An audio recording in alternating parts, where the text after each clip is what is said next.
Hello everyone, welcome to Avlokan IAS. So we are starting the series of model answer.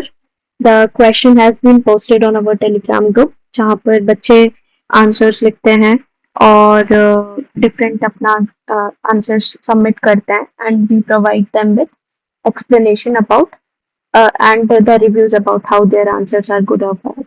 Okay, so हम वही उसी का model answer discuss करेंगे and we will see कि एक अच्छे आंसर के क्या क्या एस्पेक्ट्स होते हैं, how to address the demand of the question, what are the important characteristics that we need to be keep in mind while writing the answer और भी चीजें। ठीक है। अब पहली बात, आपको ये ध्यान रखना है कि ये मॉडल आंसर है। ठीक है, ये सैंपल आंसर नहीं है। अब इन दोनों में डिफरेंस ये होता है, sample answer is handwritten answer basically, जो आपको एक एक न्यूआंस बताएगा कि यहाँ पर इतनी इतनी लाइंस में इतना इतना लिखना है, या फिर वट एवर जो आप टॉपर्स कॉपी में देखते हो, that is a sample answer. But this is model answer, this is basically providing you with the content.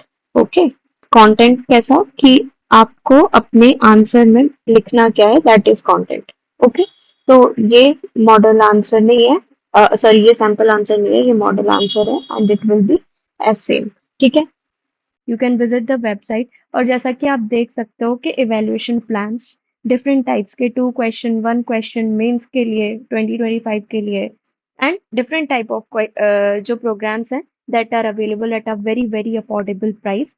Commitment issue भी नहीं आएगा, मेंटरशिप भी प्रॉपर मिलेगी।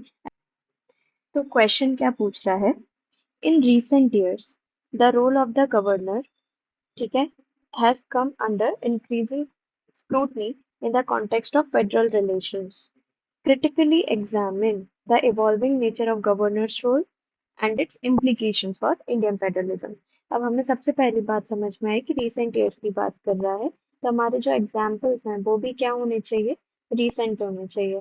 ठीक है, the role of the governor has come under increasing scrutiny in federal relation. तो हमें federal states के बारे में भी बात करनी पड़ेगी, मतलब एग्जाम्पल्स में ही, है ना, कि कैसे अंडर इंक्रीजिंग स्क्रूटनी हो रहा है। क्रिटिकली एग्जामिन करना है, मतलब उसके पॉइंट्स लिखने हैं आपको, ये आपकी हेडिंग होगी। The nature of governor's role, ये आपकी फर्स्ट हेडिंग होगी, और ये इम्प्लीकेशन सेकंड हेडिंग होगी। And then we will end with a suitable conclusion. ठीक है, अपनाओ। बात सीधा कॉन्स्टिट्यूशन से है, तो सबसे इम्पोर्टेंट चीज क्या है कि हम कॉन्स्टिट्यूशन के आर्टिकल को कोट करेंगे। ठीक है, the governor is a pivotal figure in the Indian federal system is envisioned in Article 153, 154. However, in recent years, the exercise of their powers has increasingly drawn controversy, prompting a critical re-examination of their evolving role. अब देखो, जो आपकी question की language है, हमने उसको यहाँ पर यूज कर दिया है। ठीक है, अब यहाँ पे मॉडिफिकेशन हम ये कर सकते हैं कि हम यहाँ पर एग्जाम्पल डाल सकते हैं, बट हमने इस इंट्रोडक्शन में एग्जाम्पल इसलिए नहीं डाला बिकॉज आगे आप आके देखोगे तो the answer is perfectly filled with examples. तो अगर आपने ये भी लिखा है तो भी इट्स ओके। ठीक है, क्वेश्चन की डिमांड को हिट कर रहे हैं ना इंट्रोडक्शन, इंट्रोडक्शन पढ़ के समझ में आ रहा है कि आपके क्वेश्चन में क्या पूछा गया है। ठीक है, ये इंटरकनेक्शन होना चाहिए, that is the most important thing. Now moving on to the first heading.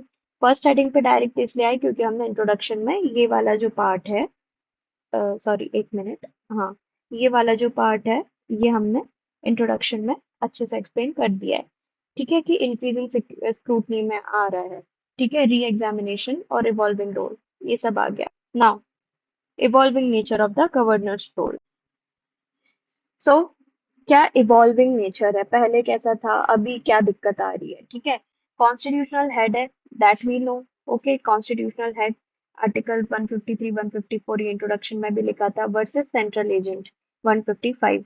while the governor is the nominal executive head of the state appointed by the president, dual identity often create conflict, especially with the state government led by opposition party. तो ये तो जो है वो पहले का है, और ये फिलहाल जो हुआ वो क्या हुआ, इवॉल्विंग नेचर।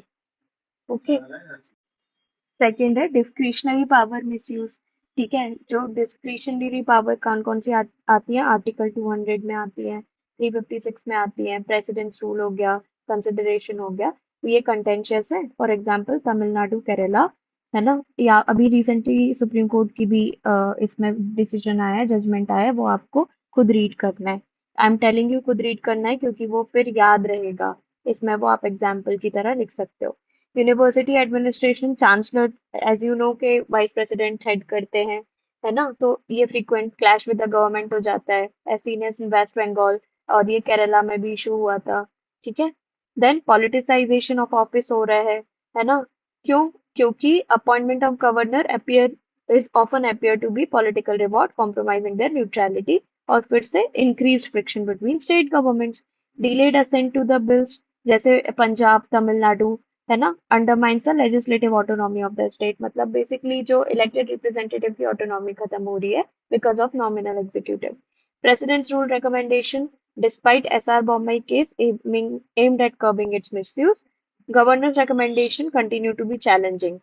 जैसे कि supreme court overturning in Arunachal Pradesh and Uttarakhand. अब ये एग्जाम्पल है, ये बहुत एनरिचिंग कंटेंट है आपके लिए, पहली बात तो ये चीज आप लिख के रख लेना अपने पास, ये एग्जाम्पल आपको काम आएंगे। ओके। इसके साथ साथ क्या कर सकता है कि जो ऑफिस पॉलिटिसाइजेशन हमने कर लिया, ठीक है, ये जो कीवर्ड्स है ना, ये भी आप लिख सकते हो। ये जार्गन्स हैं, जार्गन्स मतलब सब्जेक्ट स्पेसिफिक कीवर्ड्स, ठीक है, वो आप यूज कर सकते हो। That will make you score more marks. Okay. Now moving on to the second heading, implications क्या है इंडियन फेडरलिज्म के लिए, ये क्वेश्चन में पूछा गया, right? Implications for Indian federalism. तो ये हमारी सेकंड हेडिंग आ गई। तो इसमें आ गया अंडरमाइनिंग स्टेट ऑटोनॉमी। ओके। क्योंकि सेंटर के इंटरेस्ट को वो बता रहे हैं, ऑपोजिशन रूल स्टेट में, बट स्टेट की ऑटोनॉमी को हिंडर कर दिया इस गवर्नेंस ने। Okay. Erosion of cooperative federalism. Okay. अब ये भी इंपॉर्टेंट कीवर्ड है आपका। Adversarial relationship between union and state, replacing cooperation with distrust and friction. फिर challenges to democratic principles, politically biased gubernatorial actions, ये भी आपको लाइन बहुत जगह यूज दिख जाएगी। These are also known as jargons. Okay. Interfering in government formation, legislative processes, democratic mandate को undermine करेंगे और पब्लिक फेथ चला जाएगा इंस्टीट्यूशन से।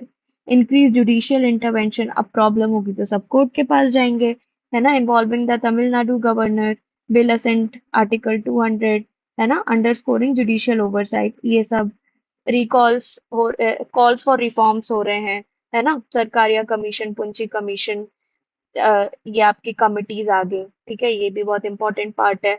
Okay. Lack of accountability, unlike the chief minister, governor remains largely unaccountable to the state legislature, lacking an impeachment process, thus exacerbating the trust deficit with elected state।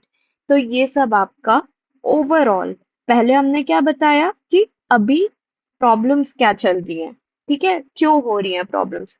फिर इसमें हमने बताया इन problems का implication क्या है, मतलब एक ओवरऑल इफेक्ट है इन प्रॉब्लम्स का, जैसे स्टेट ऑटोनॉमी, कोऑपरेटिव फेडरलिज्म जो हमने देखा वही सब, ठीक है।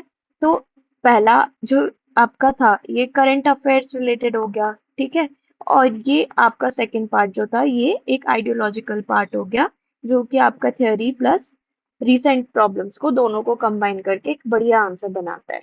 ओके। अब क्या होता है, दिस इज 10 मार्कर क्वेश्चन, ठीक है। यहाँ पे ऑलरेडी दो पार्ट पूछे गए और हमने पांच छह पॉइंट्स लिख दिए हैं दोनों पार्ट्स में। अब प्रॉब्लम आएगी कि यहाँ आपको लिखना है way forward, that is compulsory because the question is based on a problem, और जब क्वेश्चन प्रॉब्लम पे बेस्ड होता है तब सोल्यूशन इज नीडेड। तो अगर आपको यहाँ पर स्पेस मिल रही है वे फॉरवर्ड लिखने के लिए तो वेल एंड गुड, है ना? बट उसका मतलब ये होगा कि आपको 5 5 पॉइंट्स लिखने पड़ेंगे या शॉर्ट शॉर्ट पॉइंट्स लिखने पड़ेंगे। और अगर नहीं मिल रही है तो the second thing is you can do, जो आपका कंक्लूजन है उसको एक लाइन एक्स्ट्रा बढ़ा दो। जैसे अगर आप 4 लाइन का लिखते हो तो 5 कर दो, 3 का 4 कर दो, बट उसमें जो है एक सोल्यूशन ओरिएंटेड कंक्लूजन होना चाहिए, ठीक है। तो हमने वही यहाँ पर करने की कोशिश की है। To strengthen the federal structure, ensure democratic accountability, ये सबसे इंपॉर्टेंट चीजें हैं, ठीक है। It is imperative that the office of governor functions with utmost impartiality, adheres strictly to constitutional propriety, ठीक है। ये जो वर्ड्स है मैंने बोला ना, इनको लिख लेना। Okay. Then fostering cooperative federalism, upholding democratic ethos, ये सब आपका हो गया। ये आपने सोल्यूशन दिया, सोल्यूशन के बाद आपने बता दिया कि अगर ऐसा ऐसा होगा तो what all values will be held together, ठीक है।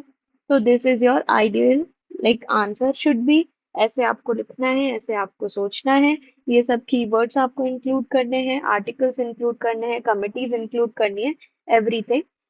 इतना होलिस्टिक आंसर जब होगा तो आई डोंट थिंक आपको इस आंसर में अकॉर्डिंग टू यूपीएससी स्टैंडर्ड्स 5 या 6 मार्क्स से कम मिलेगा। ठीक है, अब वो इतना ही मिलता है इसीलिए मैंने 5 या 6 बोला, but this is a very good answer that you can go with. ठीक है, ऐसे ही सीरीज को फॉलो करते रहो, आपके टॉपिक वाइज नोट्स भी बन जाएंगे, आपके कीवर्ड्स भी आ जाएंगे, वैल्यू एडिशन भी हो जाएगा, और सबसे इंपॉर्टेंट चीज अंडरस्टैंडिंग बन जाएगी कि क्वेश्चन देख के सोचना कैसे है, आंसर कैसे लिखना है। ठीक है, चलो मिलते हैं अगले सेशन में, तब तक के लिए keep practising. Have a very good day ahead.